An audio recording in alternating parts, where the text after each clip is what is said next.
precisamente la correlación que puede haber con el ácido, con la pepsina, y ahora la interacción que puede haber con el conocido Helicobacter pylori. ¿Tienen ustedes alguna pregunta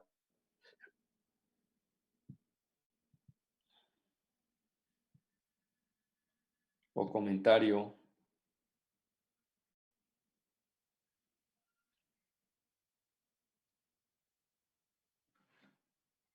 Yo, doctor. Venga. Bueno, es que yo había entendido que el Helicobacter pylori lo que generaba era una disminución de la secreción de ácido, Sí. pero como tal, o sea, todavía me pregunto, no he entendido bien, o sea, o el daño que genera, cómo genera el daño en la mucosa si disminuye la secreción de ácido. Más bien induce un proceso inflamatorio directo, que esa es lo que está haciendo. El Helicobacter pylori, para poder sobrevivir, precisamente por eso produce amonio, y entonces uno de los aspectos como para poder sobrevivir es que alcaliniza discretamente en la zona, pero no al final del camino, no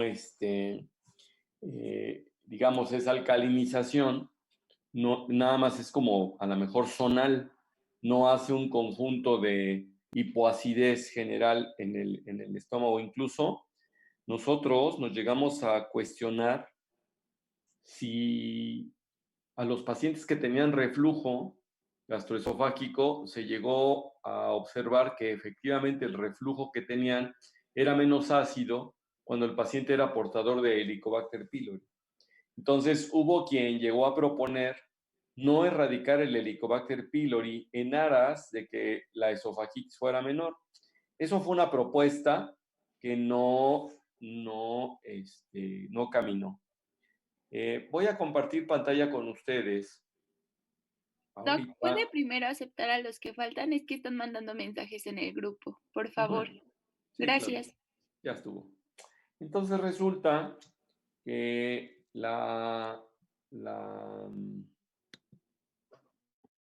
aquí dentro de las diapositivas que les traigo hoy, hay algunos aspectos donde dice generalidades, ¿no? Entonces dice que el mecanismo patogénico no está totalmente esclarecido. Se sabe que produce inflamación, ¿no?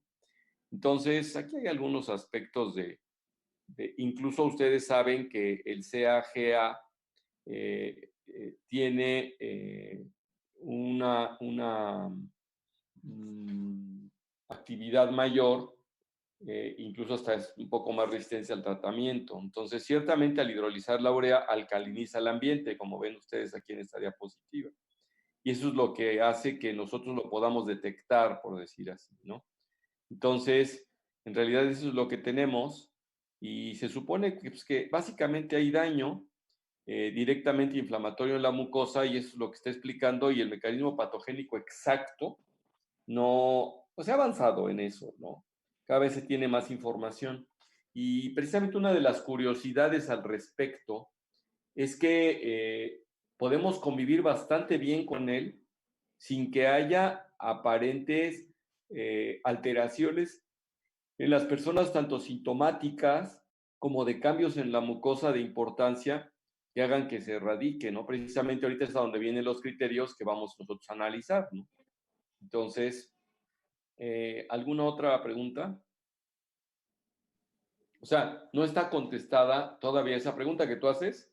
No se ha contestado, no se ha podido contestar al 100 para saber el mecanismo patogénico exacto y poder, pues aquí lo idóneo es eliminarlo, ¿no? Sí se observa la presencia y proceso inflamatorio, eso sí, y la actividad inflamatoria en la zona está generando la predisposición a hacer úlcera, en este caso pues, sería gastritis, a ulcerarse también en la zona, y es curioso porque también se asocia el Helicobacter pylori a las úlceras duodenales, curiosamente. Entonces, si lo que es sabido que las úlceras duodenales se deben a hipersecreción, aquí se supondría que los pacientes portadores de Helicobacter pylori tendrían menos úlceras. Y no sucede así. Hay una asociación fuerte entre úlcera duodenal y la presencia de Helicobacter pylori.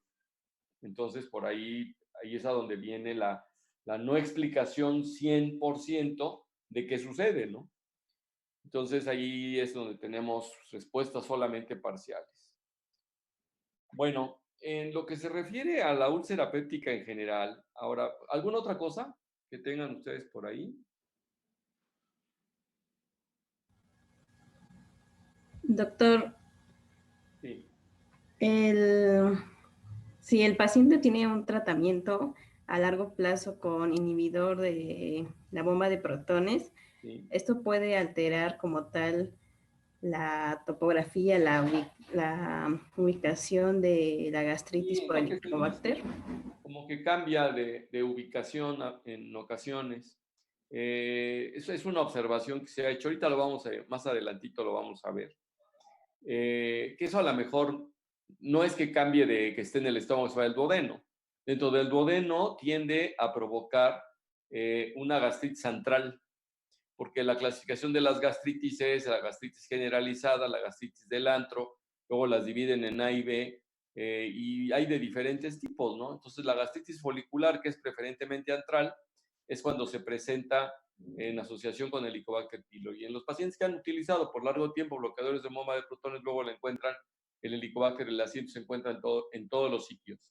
Y ya no nada más se limita la gastritis folicular al antro, sino a todo el cuerpo. Y por eso es que las gastritis las dividen en corporales, antrales, corporantrales, y ahí ahorita vamos a ver más adelante lo de la clasificación de Sidney y de las propuestas que hacen de toma de biopsias, ¿no? Que son 5, de hecho. Bueno, en lo que se refiere a la enfermedad péptica, porque ahorita, aunque lo que nos llama la atención es el Helicobacter pylori, yo quisiera posarme sobre lo que es la enfermedad péptica en sí. Entonces, he venido hablando de la antigüedad porque es importante saber que los pacientes, cuando aparece la ranitidina, aparece por primera vez un medicamento que inhibe la acidez y que por lo tanto inhibe la posibilidad de úlceras duodenales y úlceras prepilóricas. Y a los pacientes que tienen úlceras gástricas, aunque tenían que recibir el doble de tiempo que los que tenían úlceras duodenales, porque la fisiopatología era esa, llegaban a sanar. Entonces, eso nos permite saber que el ácido sí es factor, pero no es el principal factor. Cuando existen úlceras gástricas un poco antes de las prepilóricas que había yo mencionado, donde la fisiopatología es similar a las duodenales, hipersecreción, entonces en el cuerpo es más frecuente la afectación de la mucosa.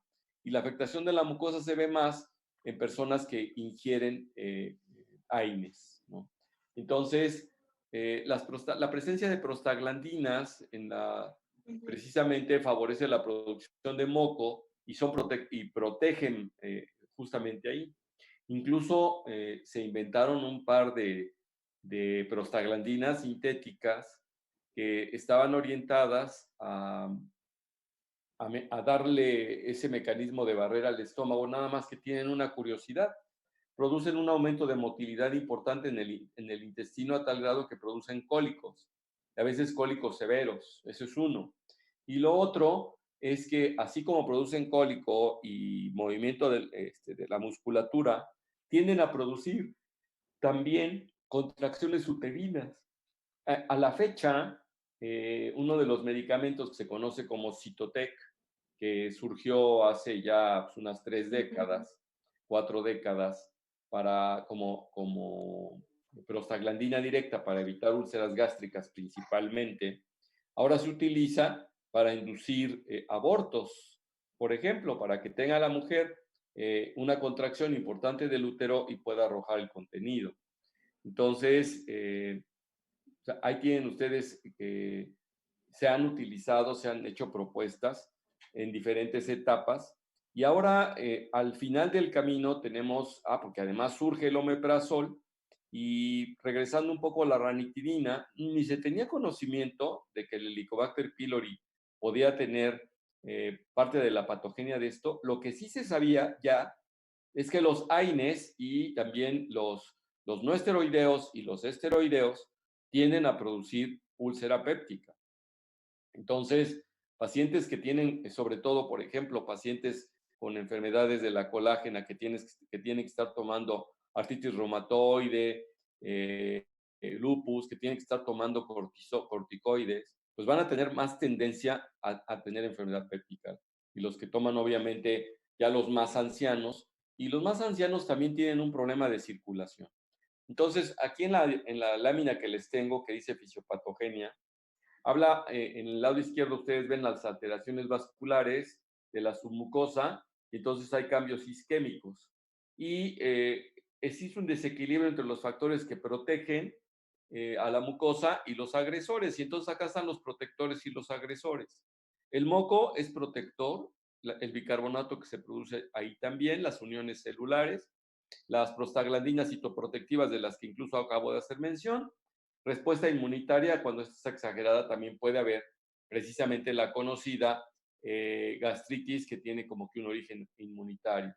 La reparación celular y los antioxidantes. Y los agresores, pues son el ácido, la pepsina, un flujo sanguíneo alterado, que ya lo hemos mencionado, procesos inflamatorios y el Helicobacter pylori. Obviamente agresores sobre la mucosa. Curiosamente, como que no correlacionamos el uso de picante, la caicipsina, directamente sobre la mucosa del estómago para que tengamos ahí úlceras. Eventualmente podemos tener gastritis, pero úlceras no las solemos ver. Y el uso de AINES, que ya había yo mencionado. Entonces, aquí había que agregar uso de corticoides, que no está acá, pero había que agregarlo, porque también van a actuar sobre las prostaglandinas principalmente. Entonces, acá tenemos ya sobre la patogenia. El Helicobacter pylori, miren, una de las cosas que muestra es aumento de secreción de ácido clorhídrico global, curiosamente, localizado en el entorno del Helicobacter pylori, tiene que hacerlo un poco más alcalino. Por eso les decía yo que al final del camino la propuesta que hacían los colegas de no tratar el Helicobacter en los que tienen reflujo para que este fuera menos dañino, no progresó. Entonces, muchas de las cosas que vemos a veces son paradójicas, ¿no? Entonces, efectivamente, se ha visto que el Helicobacter, con la cosa del amonio, se procura un medio más alcalino del ambiente normal. Entonces, justamente, el promedio final que se tiene a la hora de hacer pH-metrías en este caso, pero gástricas, se encuentra con eso. Entonces, otra de las cosas que produce por el proceso inflamatorio crónico es una metaplasia gástrica. Entonces, otra de las cosas que hace es que reduce los mecanismos de defensa y entonces induce la formación de gastritis, en este caso tipo folicular, y también la presencia de úlceras. Entonces, los AINES en altas dosis, ya habíamos mencionado que también lo produce, y los esteroides concomitantes, y tienen que ver con las prostaglandinas. Entonces, en cuanto a la sintomatología, hay diferencias entre la úlcera duodenal y la úlcera gástrica. Aquí en el lado izquierdo de la tablita que les mandaba yo, está la edad, las células parietales, cómo andan. Ustedes saben que las células parietales es donde se produce el ácido. Digamos, la acidez basal nocturna y la máxima son estudios que se hacen fisiológicos de producción de ácido. Cuando estaba yo de internado, de interno de pregrado, luego me ponían a hacer estudios, casi ya no se hacen, de fisiología gástrica en lo que se refiere a la pH-metría. Entonces teníamos que estar, a los pacientes, para empezar, les poníamos una sonda nasogástrica. Ya que estaban con la sonda nasogástrica puesta, la abríamos cada X tiempo y recogíamos el líquido que producía el estómago y lo poníamos en tubitos de ensayo. Entonces le poníamos el tiempo en el que lo habíamos anotado. Eran las 10 de la mañana, casi siempre empezaban a las 8, 9 de la mañana. Y luego duraban un par de horas. Entonces, a las 9 tal, 9:10, 9:20, 9:30, etcétera, íbamos nosotros recogiendo tubitos para ver cómo estaba produciendo. Y de repente les llegábamos incluso a poner hasta histamina a los pacientes, la prueba de la histamina, y estábamos preparados con nuestra cortisona por si al poner histamina pudieran tener una hipotensión severa o ronchas o edema de la laringe. Y pues la verdad es que era hasta un riesgo, ¿no? Y es a donde veíamos la acidez, ¿no? Entonces, claro, ahora ya se puede medir con pHímetros, y por eso tenemos basal nocturna, máxima, estimulada, etcétera, ¿no? Entonces, la defensa de la mucosa, esto del Helicobacter pylori, eso es lo que quiere decir HP acá, y la presencia de la gastrina, vaciamiento del estómago si es más rápido, si está lento, etcétera, y la presencia de pepsinógeno. Entonces, el pepsinógeno en ambos casos se ve aumentado, pero observen ustedes las células parietales, en el caso de las úlceras gástricas, pues puede estar normal y en algunas ocasiones hasta disminuida. Y en el caso de úlcera duodenal, súper aumentada. Entonces, está clarísimo que la hipersecreción es la causa de úlcera duodenal y la úlcera gástrica no. Ahí el problema es la defensa de la mucosa, que está disminuida, ¿sí? Y en la úlcera duodenal no tiene problema por ahí. Entonces, básicamente la acidez acá está aumentada y en el caso de la úlcera gástrica, normal o disminuida, un poco de la mano de la cantidad también de células parietales. Y es más frecuente la asociación de úlcera gástrica con el Helicobacter pylori que la del duodeno. Claro, aquí si pusiésemos estadísticamente, a lo mejor no sea significativo, pero hay una tendencia a ser menor en la úlcera duodenal que en la úlcera gástrica. Entonces, un poco respondiendo a la pregunta que me hacías, si nosotros estamos pensando que es más alcalino, la presencia de Helicobacter pylori no se estaría asociando mucho a la úlcera duodenal. ¿Por qué? Porque está más alcalina. Y si la fisiopatología de la úlcera duodenal es la acidez, ahora me podrías decir, bueno, pero entonces a lo mejor el Helicobacter pylori daña, pudiera ser. También pues, sería pues, una hipótesis también válida, ¿no? Entonces, para que ustedes observen que ninguno de nosotros es dueño de la verdad. De hecho, una de las cosas que hacemos en medicina, a diferencia de los abogados no siempre están buscando la verdad histórica de un hecho, están buscando más bien la verdad jurídica y luego la verdad jurídica no coincide tanto con la realidad. Eso a mí me causa mucha tristeza, la verdad. Yo no podría haber sido abogado, pero ni por default en ese sentido. Soy muy peleado con tener que mentir profesionalmente. En la vida, pues, bueno, ¿quién no ha dicho una mentira, no? Pero los que son mentirosos sistemáticos, yo la verdad es que eso a mí me mete mucho conflicto. Y un abogado para poder sobrevivir bien tiene que ser un mentiroso sistemático, tiene que torcer la verdad para sacar adelante a su cliente si es que es un defensor. No sé hasta qué punto el gobierno tenga que ser también mentiroso para meter a alguien que piensa que está haciéndole daño a la sociedad en sí. Si es que se trata de un homicida, pues entonces el Ministerio Público tendrá que acusarlo y el abogado acusador, que es el fiscal en sí, pues si lo tenga que hacer o no. Bueno, nosotros, a diferencia de ellos, lo que andamos buscando, por decirlo así, es dirían ustedes, la neta, ¿no? La verdad. Estamos buscando lo que se conoce como causalidad. O sea, ¿es la causa de lo que estamos viendo o no la es? Y precisamente nosotros necesitamos tener estudios que cumplan con todos los requisitos. Si se trata, por ejemplo, de una terapéutica para un paciente que tiene Helicobacter pylori o de una manifestación de pacientes que tienen Helicobacter pylori, pues hacer grupos pareados, representativos, al azar, doble ciego. Cuando digo representativos es con una muestra que sea representativa, porque nada más ver un paciente no funciona. Es ahorita como ustedes se la están pasando escuchando, que el dióxido de cloro sí sirve porque se lo están tomando pues familias completas y gracias a que se lo toman no tienen COVID. Yo les puedo decir de muchas familias completas que no lo toman y no lo tienen tampoco. Entonces, ¿quién tiene la razón? Bueno, pues habría que demostrarlo. Ahora, de los que se están muriendo o de los que se enferman, en los que lo utilizan, dicen que salen adelante. Pues tenemos un montón de casos a donde nada más con paracetamol salen adelante. Entonces, realmente eso no evidencia forzosamente que tengan razón.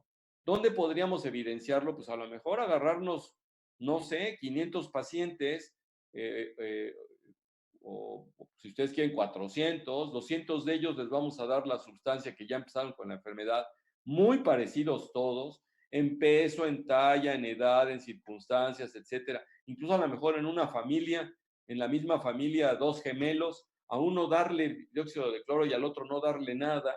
Y si tuviésemos gemelos así en la misma familia, y además a quienes le van a dar, pues no lo va a escoger el que da los medicamentos, ese no va a saber Eso es lo que se llama doble ciego, ni el paciente lo sabe, ni el que lo da lo sabe. Entonces, al final vamos a hacer nuestras cuentas a ver si efectivamente lo que pensamos que era, lo que creíamos que veíamos es lo que estábamos viendo. Entonces, pues ahí viene el asunto, no se les olvide, y es a donde viene precisamente el nivel de evidencia y el grado de recomendación que vamos a hacer. Y en eso se basa justamente lo que quería yo mencionar.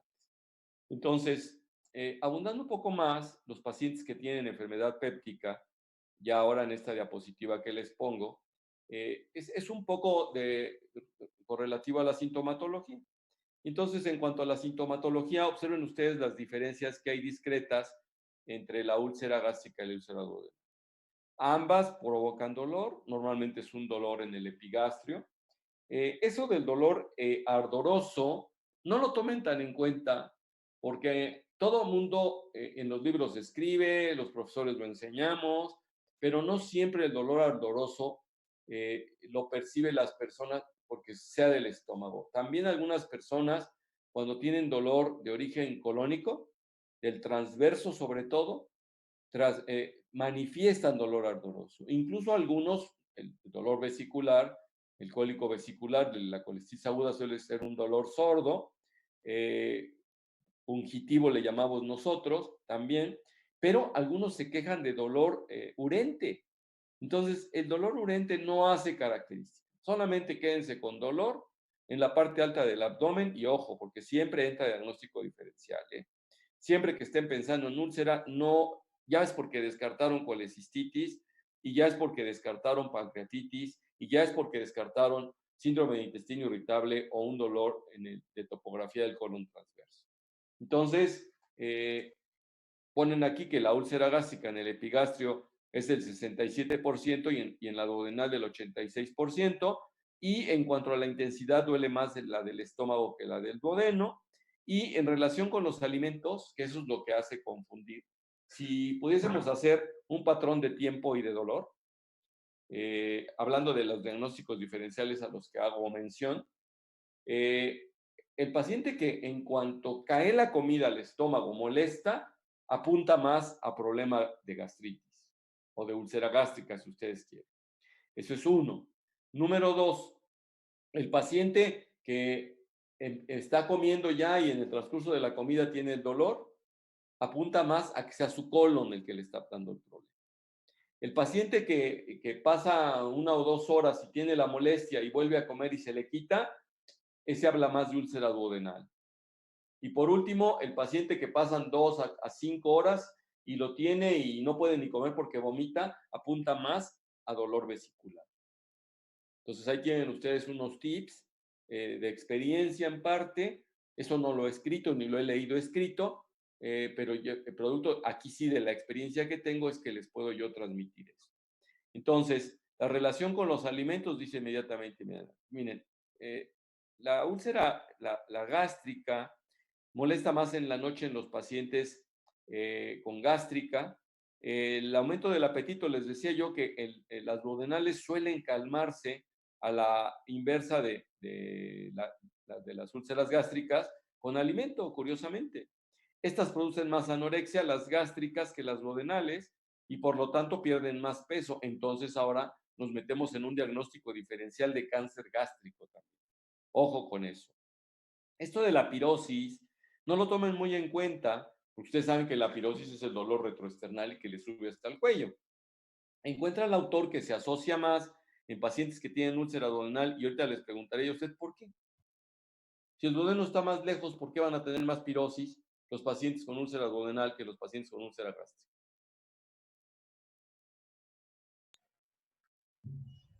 Porque hay aumento de la secreción ácida.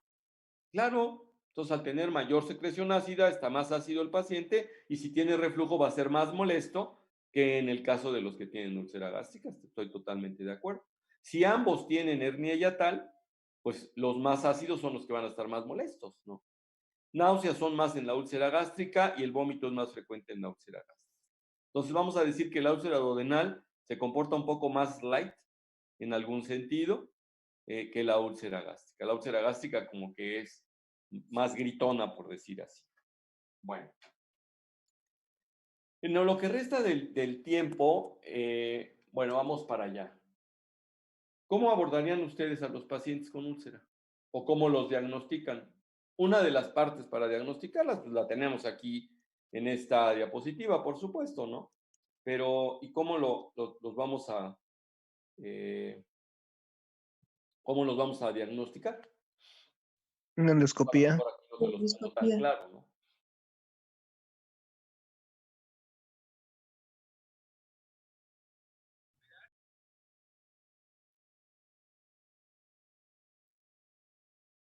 A ver, Mariana González, ¿qué piensas? Pues se les puede realizar una endoscopía. Bueno, había comentado del ultrasonido con endoscopía y permite ver como El las ultrasonido distintas con capas y endoscopía, qué bueno que lo mencionas, Mariana. Miren, ¿cuántos ultrasonidos endoscópicos creen que haya en Puebla?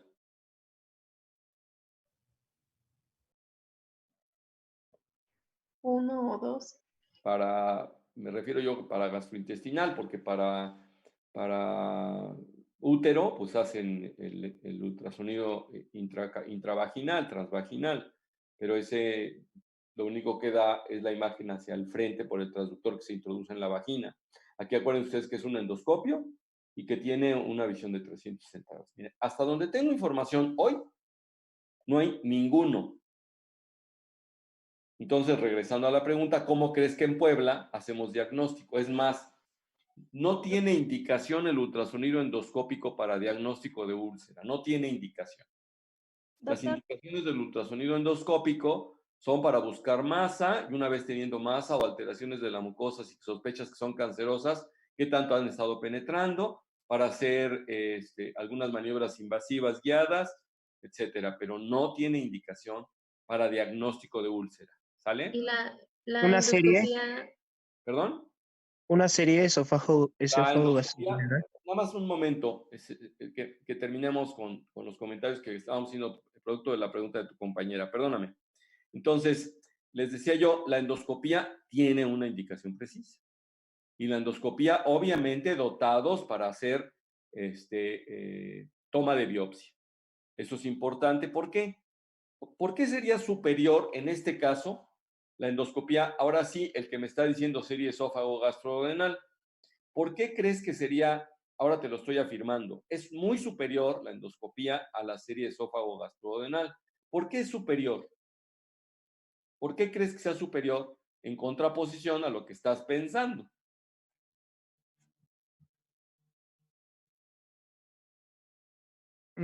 Podría ser que nos da un diagnóstico más temprano.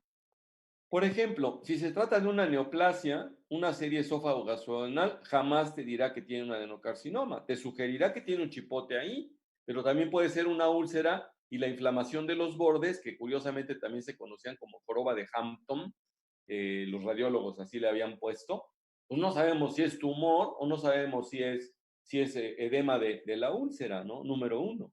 Número dos, no sabemos si va a haber Helicobacter pylori o no, ¿sí? Entonces, son las dos cosas por las cuales yo creo que tendríamos muy a favor a la endoscopía. Y si eventualmente está sangrando, pues no podríamos hacer ninguna maniobra para ello, ¿no? Entonces, la serie esófago gastrodenal en la actualidad queda ya relegada definitivamente para otros fines. Por ejemplo, los pacientes que tienen una úlcera péptica crónica van a hacer úlcera, cicatrización, y pueden terminar por hacer fibrosis. Incluso a algunos pacientes se les hace el estómago como en reloj de arena.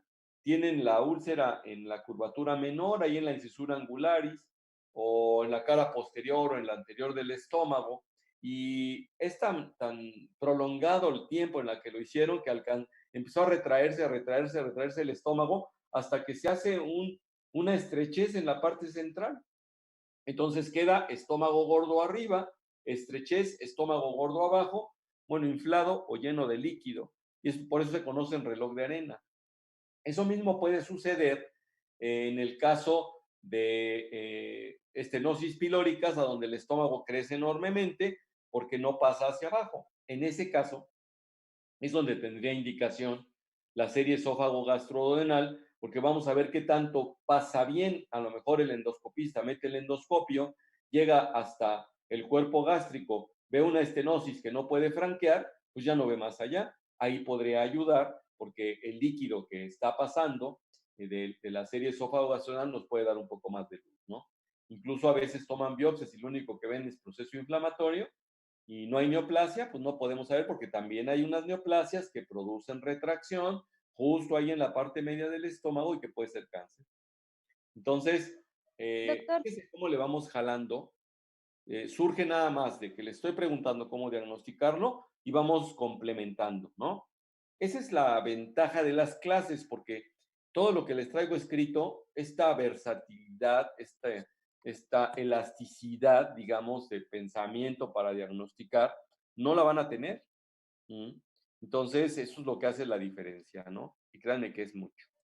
Ok, entonces, caminando sobre esto, cuando ustedes tienen esta sintomatología, aquí no vale mucho hacer prueba de inhibidor de bomba de protones como en el reflujo gastroesofágico, sino que hay que ir a observar el estómago y hay que ir a observar el duodeno, y sobre todo si tienen pacientes con factores de riesgo para pensar que tengan cáncer. No se les olvide, ayer justamente acabo de ver una paciente aquí donde tiene una estenosis pilórica, se ve un poco irregular, y resulta que le toman biopsias y ven inflamación, alguien por ahí le vuelve a tomar biopsias y ve adenocarcinoma, y pues tiene un adenocarcinoma y desafortunadamente la paciente pues estuvo mal operada porque hizo una necrosis del colon ascendente, una pieza en la actualidad hacer cirugía para cáncer tiene que ser lo que se conoce ahora que llamamos cáncer de estómago. Les digo, el cuento está en que, pues pobre paciente, ¿no? Estaba obstruida y pues había que haberle hecho la endoscopía, está bien, con eso se hace el diagnóstico, y no hay otra. Ahorita no hay de otra, para estómago y para duodeno no hay de otra. Ustedes me Doctor, pueden, es pero una de si las hay preguntas que perforación, tenemos, perdón, venga. si hay Perdón. perforación, también se indicaría mejor la serie porque sería contraindicación para endoscopía, ¿no? Una perforación. Miren, lo que pasa, ciertamente de las complicaciones de la úlcera está la hemorragia y está la perforación. Hay pacientes que debutan con perforación. Y entonces, bueno, pues me voy a tener que pasar a un caso clínico que les traigo acá para que, ya que mencionaste eso, bueno, pues venga, ¿no? Entonces, doctor, una pregunta. ¿sí?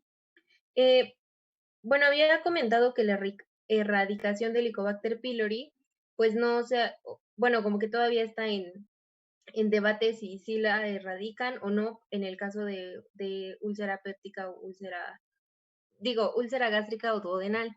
Pero Bueno, entonces, un en poco el caso, siguiendo el orden digamos, del tema, estoy ubicándolos en cómo diagnosticarlo, ¿no? Eso ajá, que tú me estás diciendo ya es un concepto más avanzado, más allá. Ahorita lo contestamos porque precisamente ahí es a donde están el por qué les traje a ustedes el consenso mexicano sobre el Helicobacter pylori precisamente, pero yo no estoy abordando el tema sobre el Helicobacter pylori, sino ahorita lo estoy queriendo abordar más bien como úlcera. ajá, pero bueno, mi pregunta era que si en estos pacientes con úlcera se debería, bueno, o sea, ¿sería recomendable hacer la prueba de ureasa o no? Mm, Bueno, la prueba de aliento. Claro, sí te entiendo. No, en realidad a los pacientes que tienen úlcera y a los que ya se les hizo una endoscopía, y eso sí es diagnóstico, hay que hacerles una biopsia. Incluso ya les acababa yo de mencionar, y por eso les puse en la plática que les mandé, por eso les mandé esta diapositiva de cine que hay que tomar 5 biopsias, incluso esto no está en lo que les mandé, ayer mismo le puse este número 5 para que no se les olvide. 2 biopsias en el cuerpo, una biopsia en la incisura angulares y 2 biopsias en el antro. Y aquí incluso nos muestran la cantidad de Helicobacter pylori, que tiende a estar más hacia la parte distal del estómago y no tanto hacia la parte proximal. Sin embargo, los pacientes que han tomado por temporadas largas AINES puede ser que secundan más de Helicobacter pylori en cierta forma. Entonces, por cierto, corté la idea y qué bueno que me acordé ahorita. Antes, cuando utilizábamos bloqueadores de H2, los pacientes sanaban. ¿Cuál creen que era la bronca en los pacientes a los que sanábamos con el uso de ranitidina o de saximetidina o de famotidina? Ahora, sabedores ustedes que el Helicobacter pylori juega un papel. Que había más colonización por Sí, Helicobacter. eso ya lo sabemos ahora, pero ¿qué creen que pasaba en la clínica a un paciente al que le tenía una úlcera? Si teníamos suerte, para esas fechas ya había un poco más de endoscopías, pero muchos sitios no había endoscopía y precisamente ahorita quería yo mencionar eso del contar con los recursos o no contar con los recursos en un país a donde hay tantas diferencias, ¿no? Que es a lo que íbamos, que es algo por lo que sí yo preconizo, que ojalá y nos pareciéramos a los nórdicos, o sea, a los países de Noruega, Suecia, Dinamarca, Finlandia, o a los asiáticos, específicamente a los japoneses y a últimas fechas a los coreanos, a donde empieza a haber más igualdad entre todos ellos en lo que se refiere al acceso de los recursos, ¿no? Entonces, pues todos viven bien.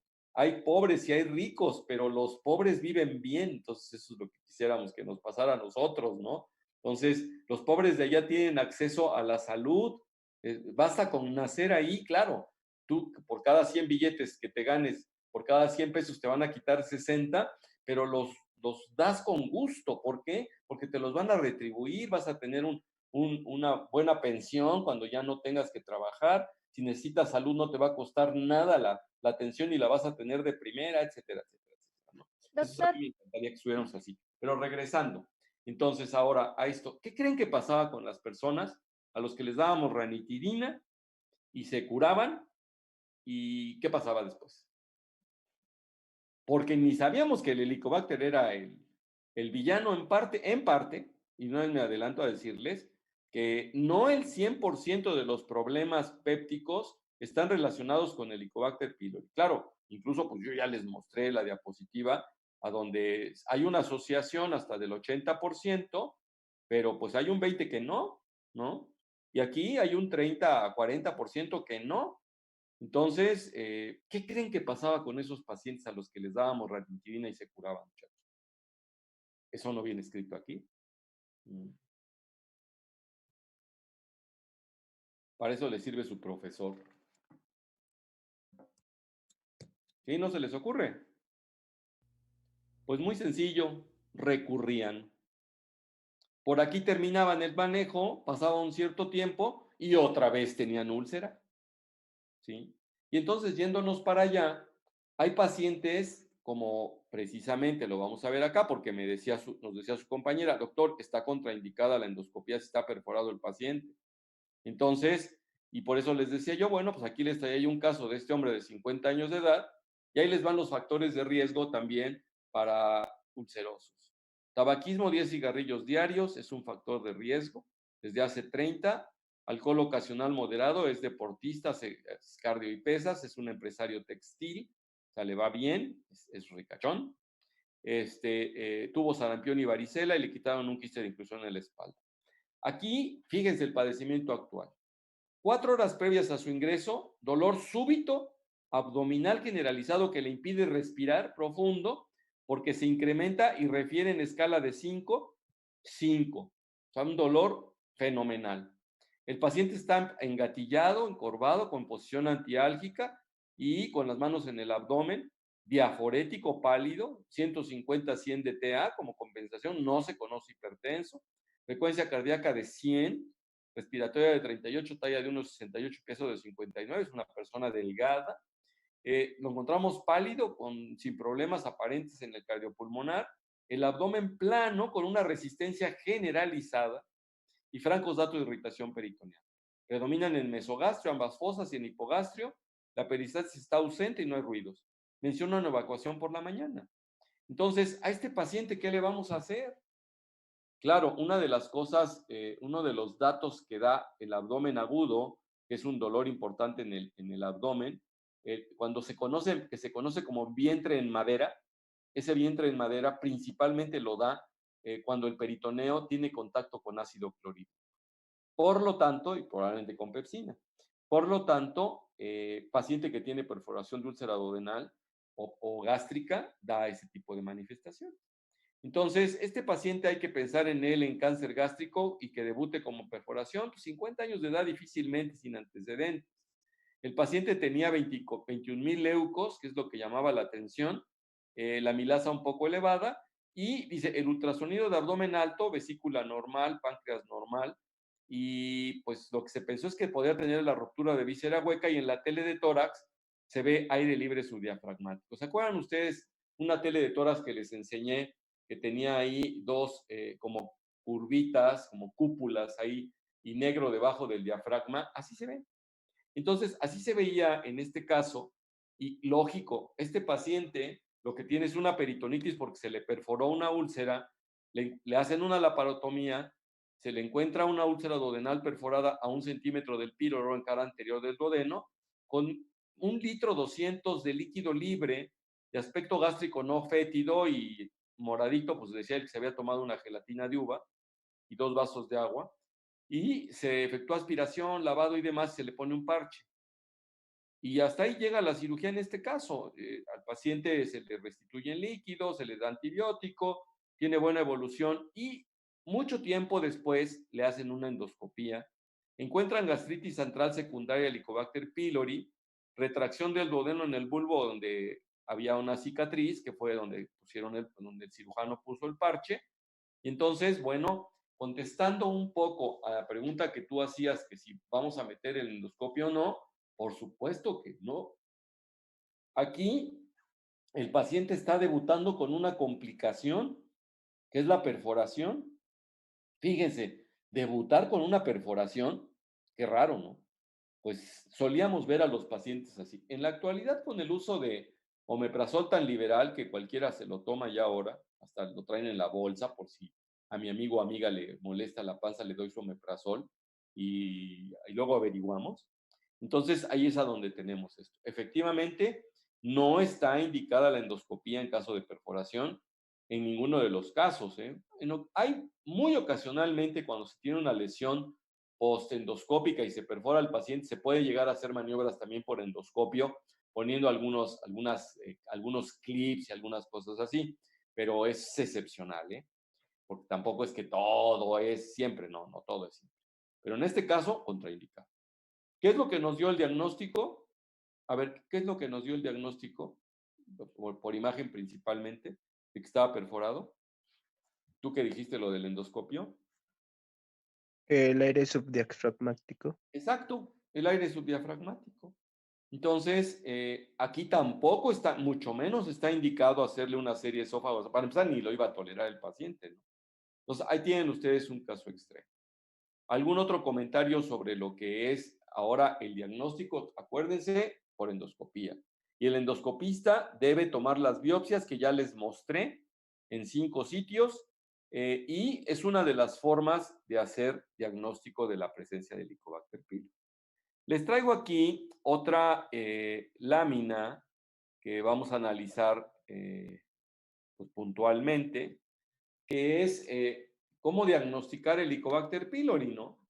Entonces, uno de los más, acuérdense ustedes que siempre que se hace un estudio, se mide sensibilidad, especificidad, valor predictivo positivo y negativo. La sensibilidad es que yo meto mi aparato y vamos a suponer, de 100 pacientes que todos tienen, vamos a suponer, y ustedes meten el aparato y nada más lo ven 80 veces y nosotros sabemos que los 100 lo tienen, quiere decir que no detectan en 20% de los casos las cuestiones, ¿no? Ahora, yo sé de estos pacientes que ninguno tiene y de repente digo que 10 tienen. Entonces se vuelve demasiado sensible el estudio y en realidad no lo tuvo. Eso sucede mucho, por ejemplo, cuando se hacía diagnóstico de cáncer de colon por sangre oculta en heces y sobre todo cuando la determinación de sangre oculta en heces no era inmunológica, sino que era nada más de presencia de sangre o no. Entonces los pacientes se cepillaban los dientes y les sangraban las encías y ya salían positivos. Entonces, cáncer de colon, ¿no? Entonces, ¿qué quiere decir? Que era demasiado sensible la prueba, pero que no estaba siendo específica, ¿de acuerdo? Entonces, es uno. Lo otro, valor predictivo positivo, es cuando digo sí hay y efectivamente hay. no hay y efectivamente no hay, ¿no? Entonces, ahí tienen ustedes. Vamos a poner lo que sería en sí la biopsia. Lo que sería, por ejemplo, la biopsia, que sería directamente la histología. Observen ustedes comparando 93 a 96 de sensibilidad y 98 a 99 con respecto a las demás, excepción hecha la de ureasa aquí, pero aquí cambia. Aquí es más sensible que esta. Esta sí es específica, esta también es específica, pero ustedes ahí están viendo el bicho. Entonces se parecen un poquitín ambas, nada más que acá ustedes no tendrían, si hacemos prueba de ureasa, no tendrían, bueno, esta también se toma por endoscopía, curiosamente. Es la que genera precisamente cuando nosotros hacemos esa prueba, echamos el liquidito que tenemos del endoscopio en unas laminitas que traen ahí urea, y entonces al haber ureasa en el paciente, aquí les había yo puesto, tampoco no lo puse, porque quería yo que las conocieran y yo se las había puesto. Se los prometo que se las había yo puesto. Acá está más abajo. Acá está, ahí está. Entonces, esta se conoce como CLO-test. Esta es negativa y esta es positiva. Entonces, quiere decir que la prueba de ureasa, si nosotros al poner urea acá, sabemos que produce ureasa el Helicobacter pylori, entonces pues va a pintar de rojo, ¿no? Ahí tienen ustedes. Bueno, estaba yo con justamente el análisis del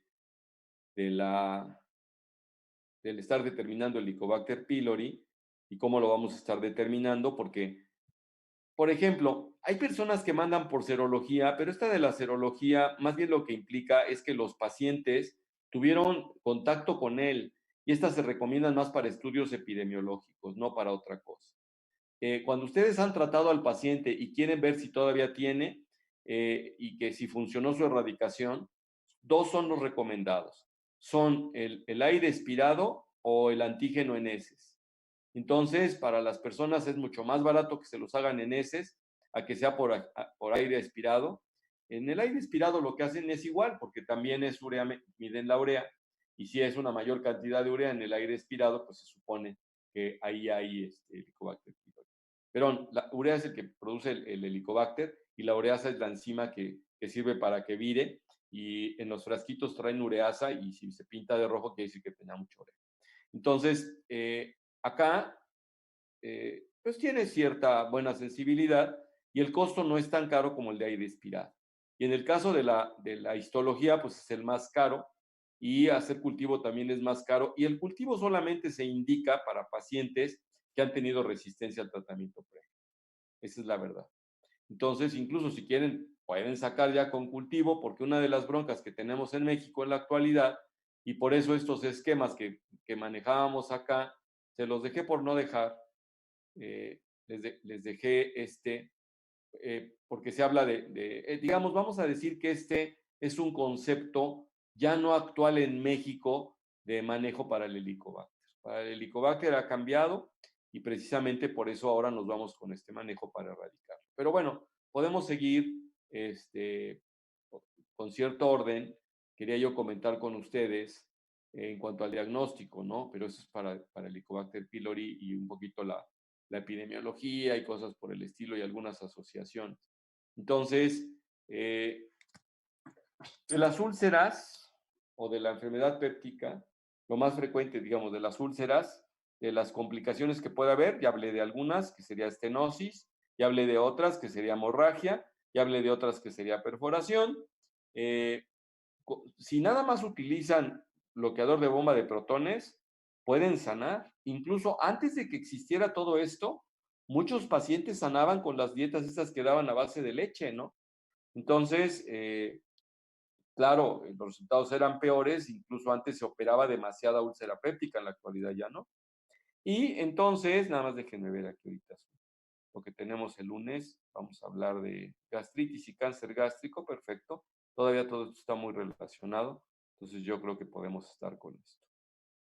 Entonces comentándoles la, la, la cuestión de las complicaciones y del diagnóstico, entonces es endoscopía, pueden hacerse úlceras, ya vimos úlceras, pueden hacerse serie esófago-gastrocnal, ya vimos cuándo.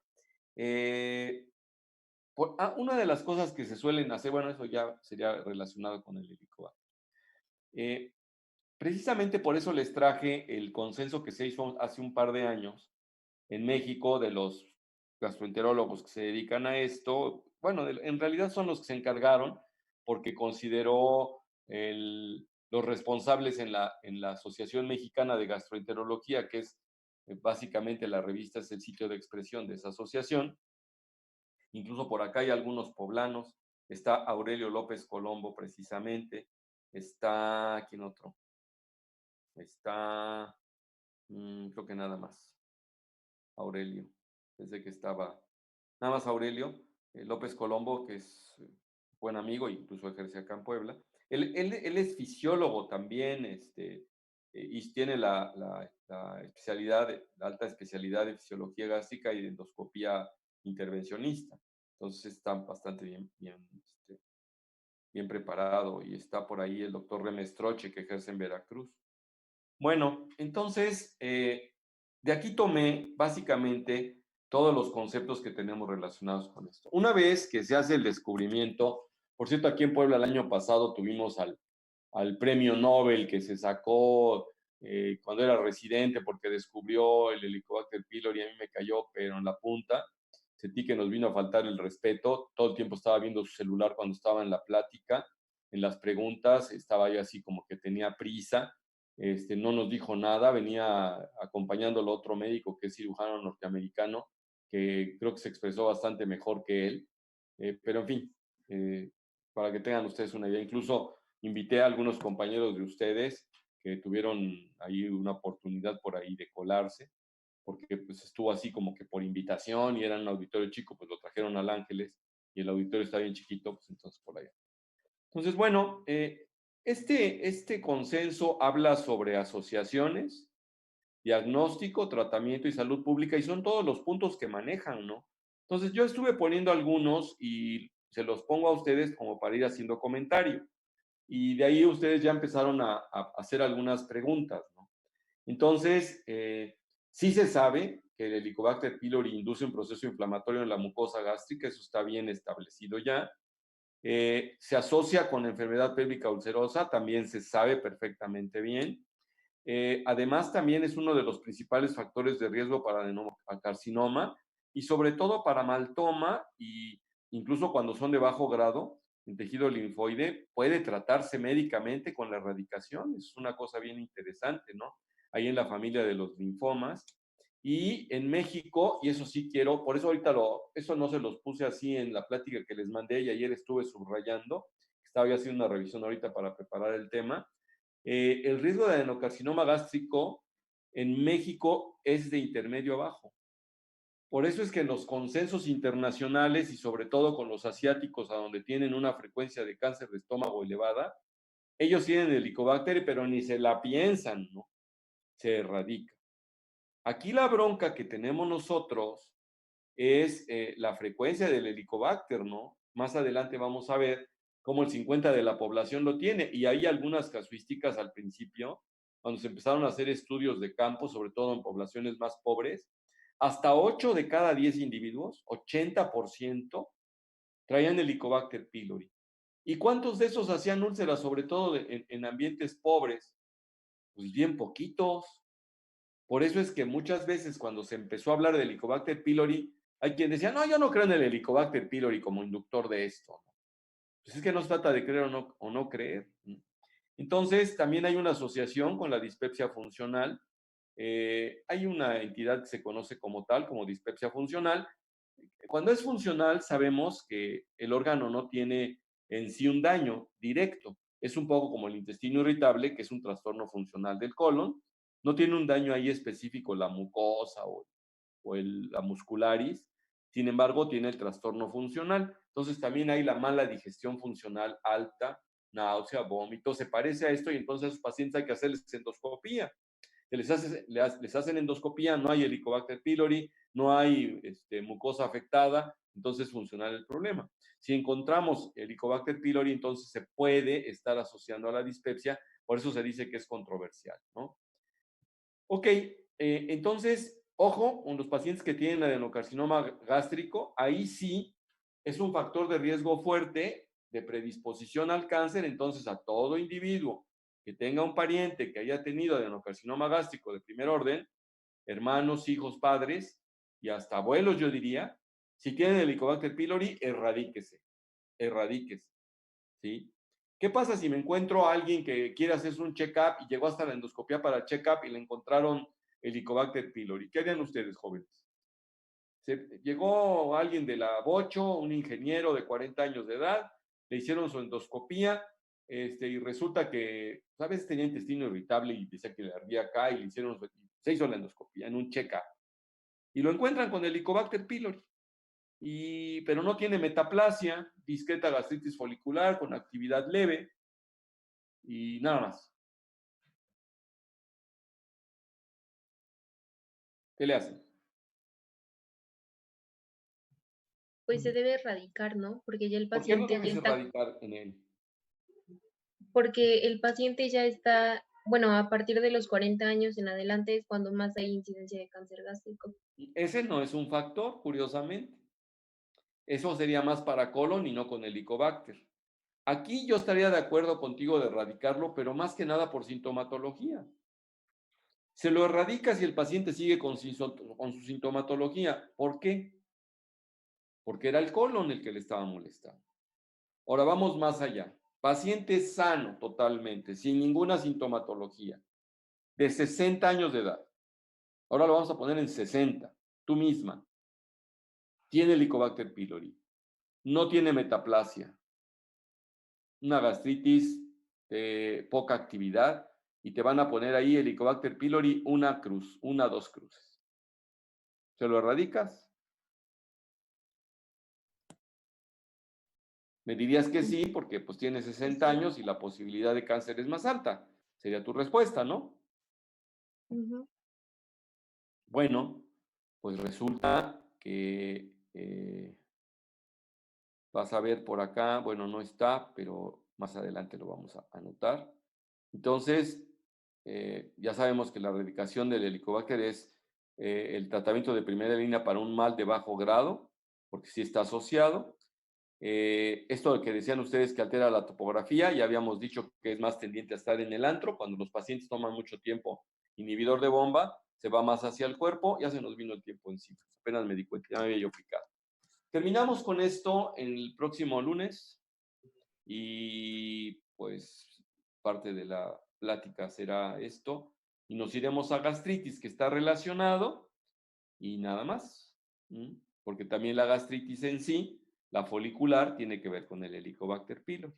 ¿Alguna pregunta, muchachos, antes de despedirnos? Los que ya tengan clase por ahí ya pueden irse, nos vemos. Buen día. No, Los que no, todo los que bien. Claro, un ratito. Pero, doctor, yo tengo una duda. Venga. Bueno, lo que pasa es que yo había leído que en pacientes jóvenes, por ejemplo, y viven en un país con alta incidencia de Helicobacter pylori, se les hace, en vez de la endoscopía, porque es muy invasiva, se les hace mejor la prueba en heces. Ajá, pero entonces lo que quieres tú es un paciente, sí, porque incluso si te fijas, las epidemiológicas son en heces o serológicas. Entonces, si en heces te sale positivo, que ya vimos el rendimiento que tiene el hacerlas en heces, y es un país que tiene alto nivel de cáncer, pues hay que erradicarlo. Sin embargo, hasta donde yo sé, no se hacen campañas masivas de erradicación del Helicobacter y de búsqueda prospectiva. Sería cosa de leerse algún artículo japonés al respecto. Pero cuando menos en México, por supuesto que no lo tenemos, ¿eh? Por supuesto que no lo tenemos.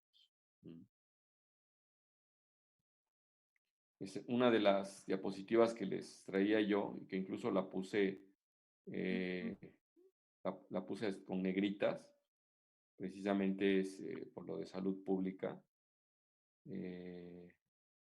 Acá está, la número 30, la número 45, en el número 30 de ellos, dice, no se recomienda erradicación en población general como estrategia para prevenir el adenocarcinoma gástrico y dice en México, ¿sí? Entonces, tengo que hacer la aclaración y yo creo que aquí le vamos a poner grandote para que lo aclaremos. ¿Que eso en Japón sea diferente? Puede ser. Pero si tiene sintomatología, doc. Sí, ya es diferente porque entonces, dice aquí, o sea, si la causa de su sintomatología se la atribuyes al Helicobacter pylori, pues estamos obligados a tratarlo. De otra manera te diría yo, no seas cruel y no se lo dejes, porque seas tan dogmática y nada más te bases en esta diapositiva, ¿no? ¿Estarías de acuerdo? No, sí, claro, si tiene úlcera hay que hacerlo, si tiene una metaplasia y si te da sintomatología o estás sospechando que tenga una dispepsia y hay Helicobacter pylori fuera, claro que sí hay que erradicarlo, por supuesto que hay que erradicarlo. Bueno, jóvenes, pues que tengan un bonito fin de semana, Gracias, doctor. que estén muy bien, hasta luego. Gracias, igual, Gracias, igualmente. hasta luego, igualmente. No sé. Hasta luego, gracias.